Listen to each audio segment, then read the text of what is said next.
What would you do if the man you trusted more than anyone, the man you married, the father of your children, turned out to be living a secret double life? Now imagine finding out he's not just cheating, but moving in dangerous circles that could destroy your family. This isn't a simple story of infidelity.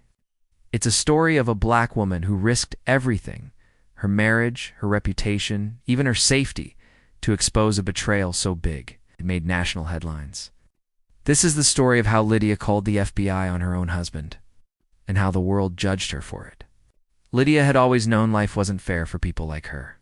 Growing up black in the Deep South, she learned early how to keep her head down, work twice as hard, and never give anyone a reason to look at her the wrong way. She married Marcus because he made her feel safe. He was steady, reliable, ambitious, the kind of man who wore suits to church on Sundays and smiled at the neighbors. They bought a small house in a mostly white suburb outside Atlanta, hoping to give their kids the kind of childhood they never had. At first, things were perfect. Their 2 kids thrived in school. Marcus got promoted at work. Lydia built a small business doing event planning, mostly weddings and church gatherings. But then, little cracks started to appear. Marcus started staying late at work, coming home after midnight with flimsy excuses. He started keeping his phone on silent, face down, even in the middle of dinner. Lydia smelled perfume on his collar more than once, a scent she didn't own. The neighborhood didn't help either. Lydia noticed the sideways glances when Marcus's car wasn't in the driveway at night. Once, a neighbor joked about how those people always had drama. Another neighbor casually asked if everything was okay at home. The tone made it sound less like concern and more like gossip. At first, Lydia ignored it. She told herself she was overthinking, that Marcus was tired, that this was just a rough patch. But one night, Marcus came home at 3 a.m., smelling like cheap motel soap, and Lydia knew she couldn't ignore it anymore. The next day, she followed him. Lydia's hands were sweating as she drove 3 cars behind Marcus. She had never done anything like this before. Her heart was beating so hard it hurt. She watched him pull into the parking lot of a rundown motel on the edge of town. A few minutes later, a woman got out of a black SUV and walked straight to Marcus's car. The kiss they shared told Lydia everything. But just as she was about to leave, to scream, to cry, to throw up, she saw something that made her freeze. The woman had a badge clipped to her belt. Lydia snapped photos with her phone, her hands shaking so hard the images came out blurry. She waited until Marcus and the woman disappeared into a room, then drove home in silence. That night, she lay awake next to Marcus, staring at the ceiling. Her husband was cheating on her, but worse. He was meeting with a federal agent in seedy motels. Over the next few weeks, Lydia became obsessed. Every time Marcus left the house, she followed him. She saw him meeting the same woman, exchanging envelopes, sometimes meeting other men. Once, she saw him carry a duffel bag into a warehouse and leave without it. Her fear turned to anger, but also to terror. She began snooping through Marcus's home office and found bank statements with deposits that didn't match his salary. Thousands of dollars.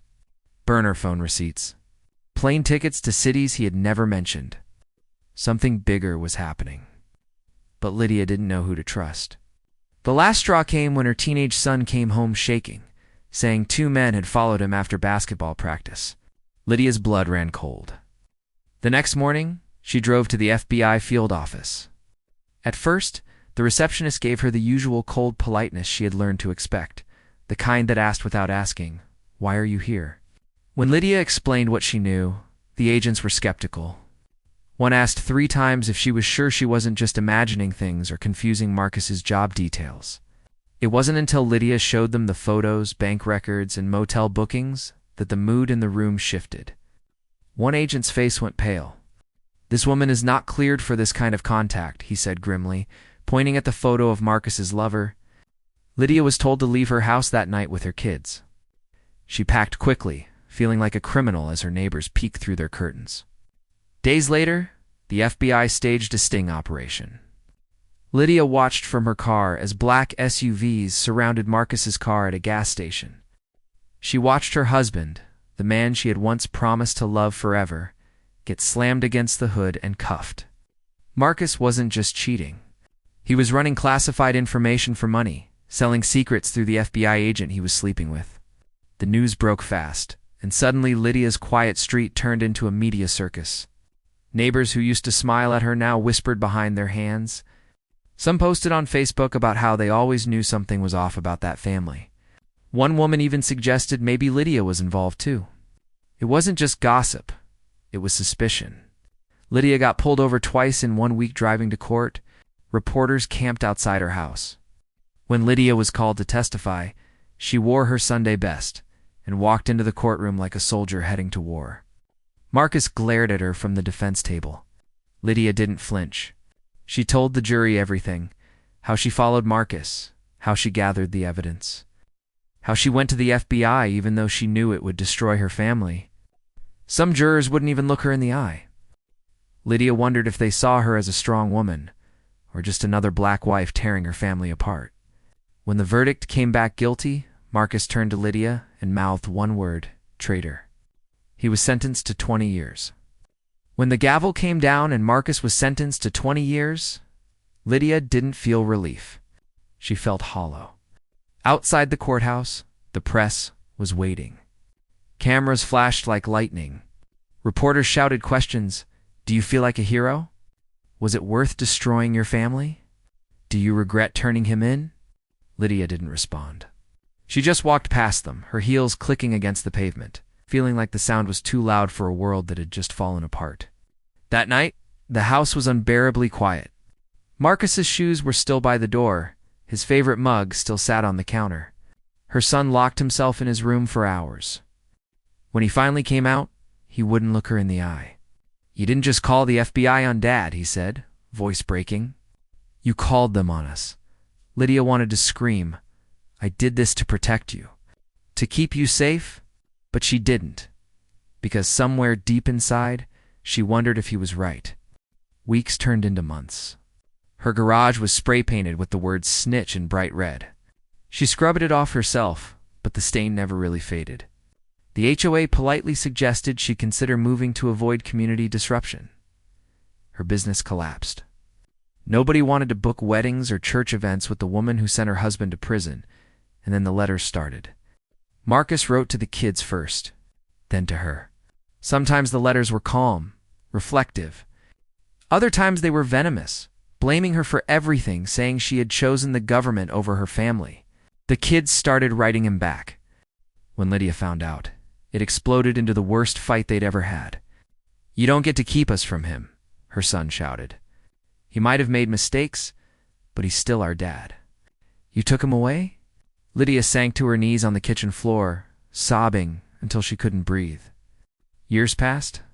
Marcus had been in prison for almost 6 years when her daughter graduated high school. As soon as she crossed the stage, she hugged Lydia tightly, then whispered in her ear, I wish Dad was here. You could have just left him instead of this. That night, Lydia sat in her car in the empty school parking lot, staring at the steering wheel. The guilt pressed on her like a weight that might crush her. But then, one autumn morning, Lydia's life tilted again. She woke to the sound of her phone buzzing with news alerts. Prison break. 3 inmates escape. One of them, Marcus Johnson. Lydia's hands went cold.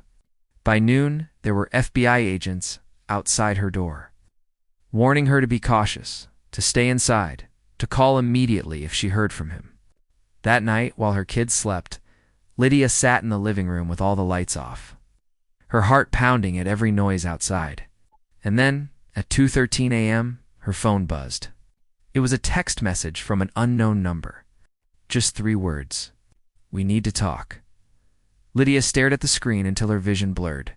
Her throat tightened. She didn't reply. But she couldn't sleep either.